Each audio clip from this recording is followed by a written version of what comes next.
প্রিয় দর্শক, আসসালামু আলাইকুম। তো দর্শক, যাকে দেখতে পাচ্ছেন তার নাম হচ্ছে মুক্তি।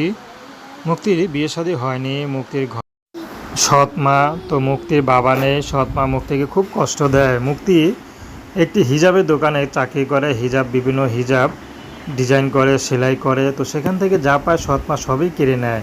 মাস শেষে যখন টাকাটা নিয়ে আসে, মুক্তি ঘরে উঠতে না উঠতেই তার সৎ মা রেখে দেয়। মুক্তি যে নিজের পিছনে একটু খরচ করবে, একটা ভালো মন্দ জামা কিনবে, সেটাও কিনতে পারে না। তো মুক্তির বিয়েরও বয়স হয়েছে, বিয়ে নিয়ে কোনো চিন্তাই নেই তার মার। তো এই জন্য মুক্তি এখন ইউটিউবে এসে যদি ভালো একটা জীবনসঙ্গী পায় তাহলে বিয়ে করবে। তার দুঃখের পাশে যে পুরুষটি দাঁড়াবে সে যদি বিবাহিত বয়স্ক হয়, মুক্তির কোনো সমস্যা নেই। তো দর্শক, এই ছিল মুক্তির জীবনের সংক্ষিপ্ত জীবন কাহিনী। তো প্রেম, ভালোবাসা, বিয়ে শাদী করা একান্ত আপনাদের ব্যক্তিগত ব্যাপার। আসুন আমরা 5 ওয়াক্ত নামাজ পড়ি, সর্বদাই দেশের সেবা করি। আর দর্শক, এই পর্যন্তই। আর মুক্তির সাথে যোগাযোগ করতে চাইলে তার নাম্বার দেয়া আছে। আসসালামু আলাইকুম।